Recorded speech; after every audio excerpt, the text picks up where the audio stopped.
5000 देखि 6000 मिटरको अल्टिट्युड हुँदै र संसारका सबैभन्दा अग्ला र प्रसिद्ध हिमालहरू चिर्दै नेपाललाई संसारकै सबैभन्दा ठुलो म्यानुफ्याक्चरिङ हब चाइनासँग जोड्ने रेलमार्ग जसले नेपालको ट्रेड सेक्टरकै इतिहास चेन्ज गर्नेवाला छ। केरुङ काठमाडौँ रेलवे यो प्रोजेक्टले ट्रेड सेक्टर मात्र होइन, यसले इन्जिनियरिङकै एउटा नमुना प्रोजेक्टको रूपमा आफूलाई चिनाउँछ कि भन्ने एउटा आशा पनि गरिएको छ। यस्तो ठुलो, खर्चिलो र कम्प्लिकेटेड प्रोजेक्ट नेपालले आफ्नै बजेटबाट बनाउँदैछ कि चाइनिज सरकारबाट लोन लिएर बनाउँदैछ कि यदि लोन लिएर बनाउँदैछ भने कस्तो मोडालिटीबाट लोन लिँदैछ त? चाइनिज सरकार कतिको इन्ट्रेस्टेड छ त यो प्रोजेक्टमा र उसको आफ्नो फाइदा यो प्रोजेक्ट बनाइसकेपछि के कस्तो छ? नेपाल एउटा भूपरिवेष्टित देश हो। यसलाई तीनतिरबाट इन्डियाले र एकतिरबाट चाइनाले घेरेको छ। चाइनासँग जोडिएको भूभाग चाइनाकै कम विकसित भूभाग मध्ये एकमा पर्छ र यो भूभाग नेपाल र चाइना दुवै देशको एकदम अप्ठ्यारो भूभागमा पर्छ। यही केसमा इन्डियालाई हेर्दा इन्डियासँग जोडिएका बोर्डर पोइन्टहरू एकदम सजिलो भूभागमा पर्छन्। यसले गर्दा इन्डियासँग बढी ट्रान्जेक्सन हुनुमा पोलिसी मात्र नभएर जियोग्राफीको पनि उत्तिकै ठुलो रोल देखिन्छ। अहिलेको अवस्था हेर्दा चाइनासँग बढी कारोबार हुनेमा रसुवागढी केरुङ बोर्डर पोइन्ट पर्छ। यो नेपाल र चाइनालाई जोड्ने एकदम बिजिएस र मोस्ट इम्पोर्टेन्ट नाका हो। त्यसपछि दोस्रो ठुलो नाका हो तातोपानी खासा। तर यी नाकाहरू सडक मार्गबाट मात्र जोडिएका छन् र सडक मार्गको कुरा गर्नुपर्दा यी सडक मार्ग पनि त्यति भर पर्दा छैन। यो सडक मार्गले गर्दा यी बोर्डर पोइन्टहरूलाई सिजनल बोर्डर पोइन्ट भन्दा पनि खासै फरक पर्दैन। अब कुरा गरौँ यी बोर्डर पोइन्टहरू यदि सडक मार्ग र रेल मार्गबाट जोडिन्छन् भने के फाइदा र के घाटा हुन्छ त? रेल मार्ग र सडक मार्गलाई कम्पेयर गर्दा सर्वप्रथम कुरा आउँछ लोड। रेल मार्गमा फ्राइट ट्रेन प्रयोग हुन्छ। यस्तो किसिमका एउटै ट्रेनले दर्जनौं कहिलेकाहीँ त 100औं कन्टेनरहरू पनि तान्न सक्छ। यस्ता ट्रेनले कुनै पनि ट्रकले बोक्ने लोड भन्दा 100 गुणा बढी एकैचोटिमा बोक्न सक्छन्। यस्तो केसमा लोड पर केजी एकदम कम हुन जान्छ, जसले गर्दा इकोनोमीमा ठुलो फरक पर्न जान्छ।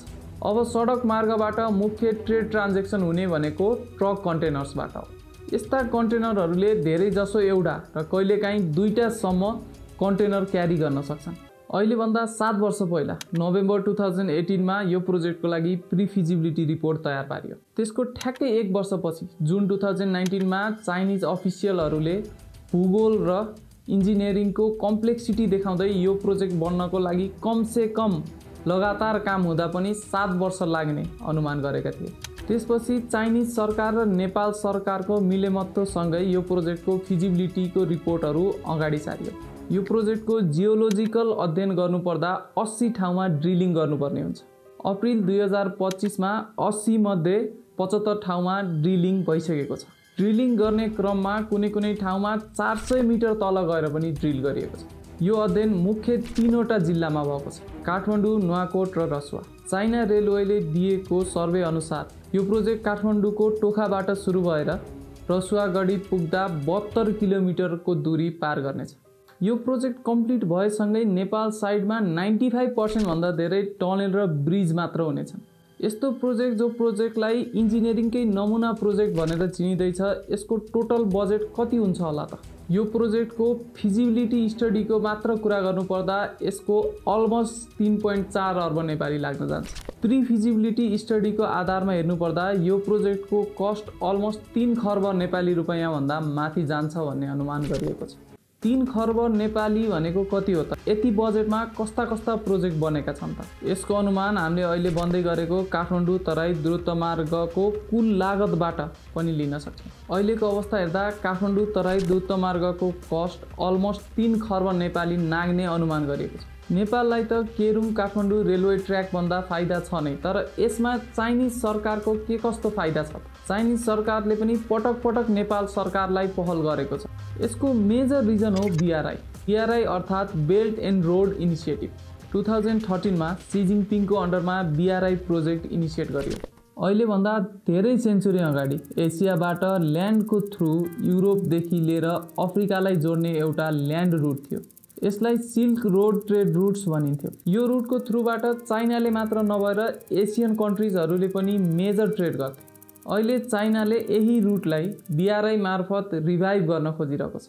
तर अहिले चाहिँ यो रुटलाई ल्यान्डबाट मात्र नभएर सीबाट पनि चाइना आफ्ना पोर्टहरूलाई एसियाका, युरोपका र अस्ट्रेलियाका सबै पोर्टसँग जोड्न चाहन्छ। यसको लागि चाइनाले पार्टिसिपेटिङ कन्ट्रिजहरूको लागि रोड विस्तारमा, रेलवेज विस्तारमा, पोर्टहरू विस्तारमा, पाइपलाइनहरूमा र इनर्जी सेक्टरमा पनि लोनको मार्फत होस् या अरू मार्फत होस् प्रोजेक्ट अगाडि सारिरहेको छ। आजसम्मको कुरा गर्नुपर्दा नेपालले मेजर ट्रेड गर्ने पोर्ट भनेको इन्डियामा रहेको कलकत्ता पोर्ट हो। कलकत्ता पोर्ट काठमाडौँबाट हाराहारी 950 किलोमिटर टाढा छ। यो 950 किलोमिटरको यात्रा प्राय जसो सडक मार्गबाट गरिन्छ।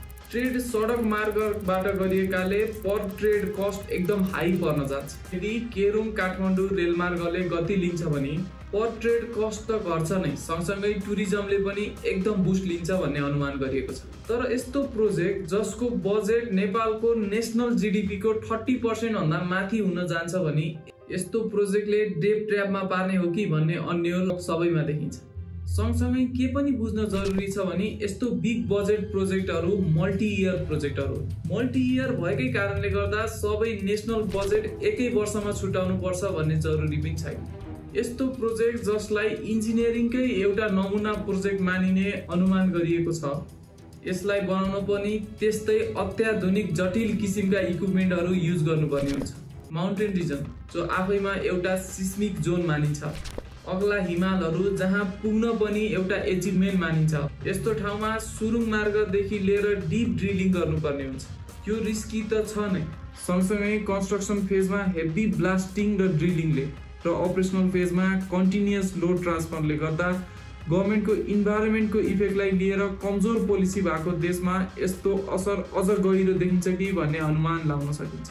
तर यदि यो प्रोजेक्ट तोकेको समयमै सुसम्पन्न हुन्छ भने चाइना सरकारसँग पोलिटिकल एग्रिमेन्टदेखि लिएर सबै कुरा गरेर नेपाल सरकारकै हितमा हुन्छ भने नेपालको ट्रेड सेक्टरमा गेम चेन्जर नै हुन्छ भन्ने ठुलो आधार देखिन्छ। चाइना अहिले संसारकै वेयरहाउसको रूपमा प्रसिद्ध छ र चाइना सरकारसँग भूगोलको हिसाबले यति नजिक हुँदा पनि चाइना जस्तो वर्ल्डकै म्यानुफ्याक्चरिङ हबको नेपालले कुनै पनि फाइदा लिन नपाएको अवस्था छ। तर यो प्रोजेक्टको सम्पन्नतासँगै नेपालको ट्रेड सेक्टरमा ठुलै प्रभाव पर्ने अनुमान गरिएको छ।